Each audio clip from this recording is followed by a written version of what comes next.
What's up guys, Chris here from Vo-Gus Prospecting. If you're new to the channel, a big warm welcome, and if you're an old moldy hat like this archery one, welcome back. Today I am going to take a leaf out of our favourite Canadian vampire, Polynir Pauli's book. And we're going to do a bit of gold sniping.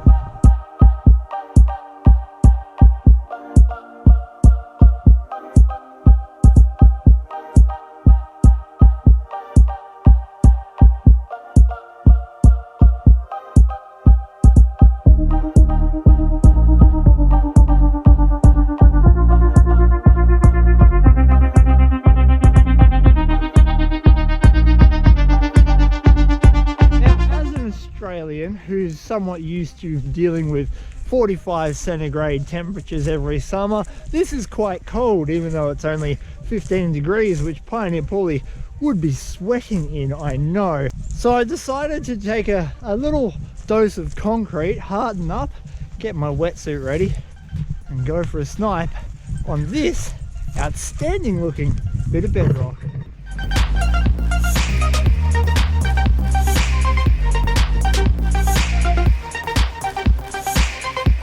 But the real thing that I'm worried about more than anything are leeches, getting cold, finding no gold, and shrinkage. And not necessarily in that order. The tools that I'm using today are incredibly simple. I've got a Baz arm scraping tool and I have got a snuffer bottle with some lead weights. I was meant to have tweezers, but I forgot them. So without further ado, I'm going to use a trick I learned in Canada to get ready and get in the water. Woohoo!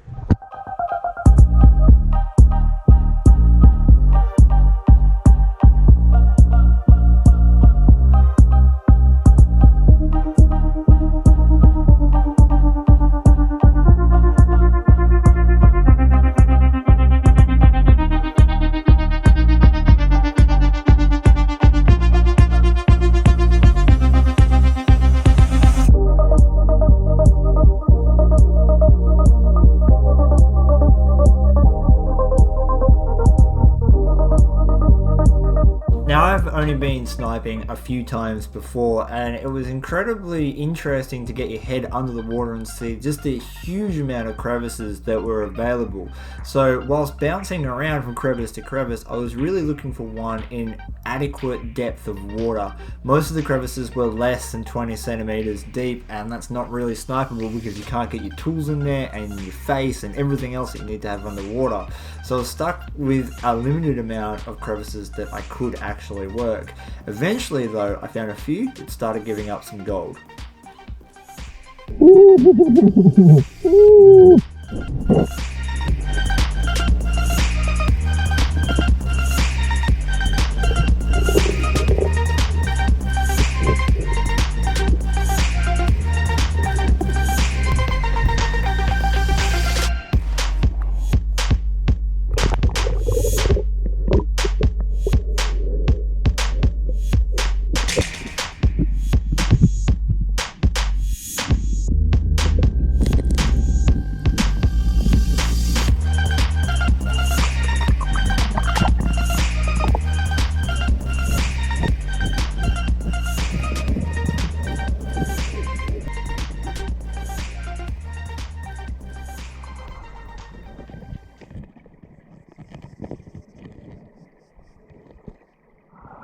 Now I hope you can hear me. The audio might be full of water. If it is, I'll put subtitles up. Unlike where Paulie's working, I'm dealing with very fine gold. So what I'm finding is as I swoosh, I've got to be quite gentle. And what I'm seeing is more and more very small flakes of gold pop out. It's also hard to tell because of the color difference. Everything's green under there. Completely different world for me. It's alright, we're having fun. I keep getting scared by things like leaves. One of the biggest problems I was having was not being able to get enough water velocity over the bedrock where I was working, which meant that my whole work area clouded up with silt and I was unable to see the gold until I waited for it to dissipate. This led me to not being able to work as many crevices as possible.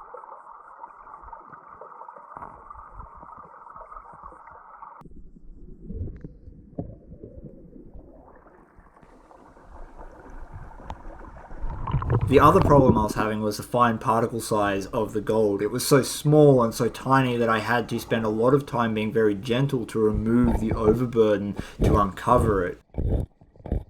In the future, I'm planning on going to another creek that has much larger pieces of gold and a little bit deeper water, which will help alleviate both of these problems, and hopefully my productivity will pick up a hell of a lot more. But for this trip, it was awesome to actually experience what it's like to go sniping, as I've only done it a few times before, and we're slowly working out those little issues.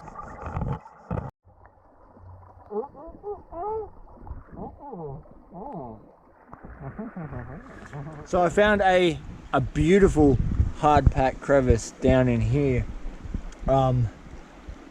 but it's really shallow. It's just super shallow. I keep finding small bits of gold in it, so we're going to persist with a little bit of a hope that we'll find a nugget or a picker in it. It's too small for a yabby pump to get in there, so this is actually a pretty decent way of working it. It looks really cool underwater. Now if I can get some of these rocks unjammed, we'll win.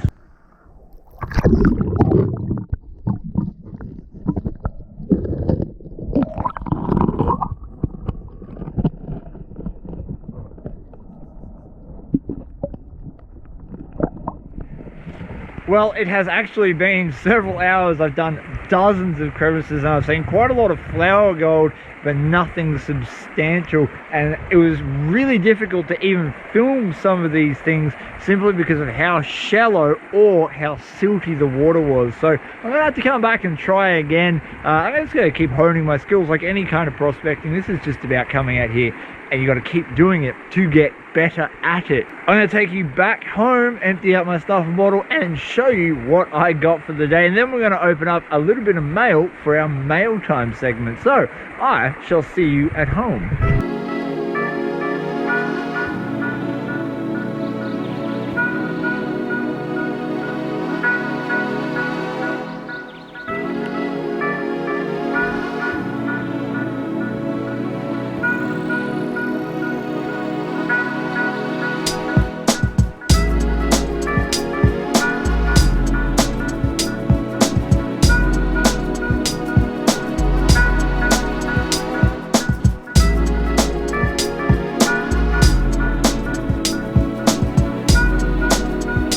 After I got home, I tipped out my snuffer bottle and I was pleasantly surprised at the amount of fine gold that was actually in there. I didn't see 90% of that gold. It is so tiny. It would have just come up with some of the silt that I was sucking out as I was trying to get some of those bigger bits. This is all the gold that we got for our session on sniping. You can see not very much at all. What I would consider an almost picker, a chuglet. I don't know, a knockoff a picker. You can pick it up, but it's not really big. Unfortunately, we didn't get tons of gold this time, and that's alright. This is the name of the game about prospecting. I wasn't probably in the right spot, and I'm still learning how to do gold sniping properly. So in the future, we should have better results, so long as I practice. But for now, we're going to move on to something very exciting, something I've had to catch up on since getting back from Canada, and that is mail time. Because we got a bit to get through. Our first letter actually comes from the Australian government, specifically the Border Patrol.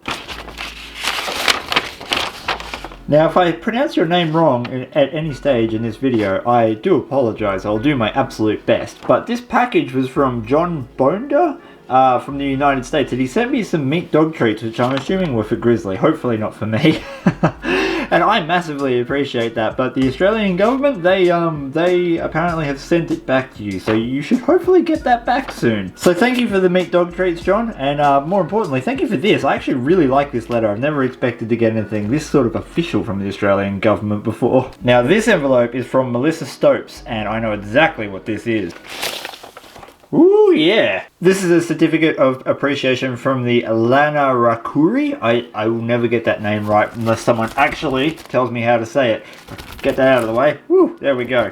The certificate of appreciation is for me donating a bag of pay dirt that raised $450 for the Peter Mac Cancer Hospital this year's Gold Bash, which was held in October, and we'll hopefully be doing that again next year. So thank you very much for the certificate. This letter comes all the way from the United States of America from a bloke called Irish Mick. Now, I'm not going to read you the entire letter. In fact, I'm not going to read the letter at all because it's quite personal, but it brings up some very interesting points that I would like to talk about. Now, Irish Mick's letter is something that I actually get a lot. It's just that I don't get them in handwritten letter form very often, so it's a good opportunity to address something that comes up that needs to be addressed. If you've been watching my channel for a while, you know that I'm heavily invested in bringing understanding to mental illness, and particularly PTSD, which I have suffered from for the last decade. Through this campaigning, I've had a lot of people reach out to me, just more or less to say thank you for opening the door, or opening their horizons a little bit for them to seek help. From what Irish Mick wrote me in his letter, he basically laid out that he fits perfectly into that category, that there has been some improvement or some ability for him to go and seek help or just not feel as alone through me opening that channel of conversation. And so it's something I want to extend to all of you guys. It's not the easiest conversation to have in the world, and it doesn't always work out perfectly like it does in the movies, but having a conversation about where you're sitting mentally can be massive in improving your everyday standing. It doesn't mean you have to be Superman, you don't have to fix their problems, but just something as simple as going around to a friend's house who you think might be struggling, making them a coffee and just hanging out with them could be the difference between them lasting the night and them going the way that so many of our young people do. All the way from the motherland of England, because you know Australia is still a colony, we've got a letter from Dave, and Dave has sent me a coin from the Roman era of 336 AD. That is the single oldest thing that's man-made that I own. That is absolutely insane, mate. That is fantastic. Just to be holding something that I know has passed through many, many hands in a time that we read about in history books is phenomenal. Like, the oldest coins you can dig up in Australia are Chinese coins, and they're likely to be from the 16 to 1700s, which is pretty old for Australia. But when you're talking about something that goes back to sort of, you know, the cradle of human civilization as we know it today, phenomenal. Absolutely beautiful. Thank you so much for sending that to me. That is going right to the pool room. Next, we have a package from Matt Han. Matt sent me this heavy item plus this note that basically says that he hasn't seen me doing any lockpicking recently, and if you don't already know, I have been doing lockpicking for a little while as a little bit of a side hobby, and he's right, I've been pretty slack in practicing. Now, lockpicking and various other things such as my gaming stream are all held over on 89X Gaming, which is my other streaming channel. I've linked that above, but for now, let's see what he sent me.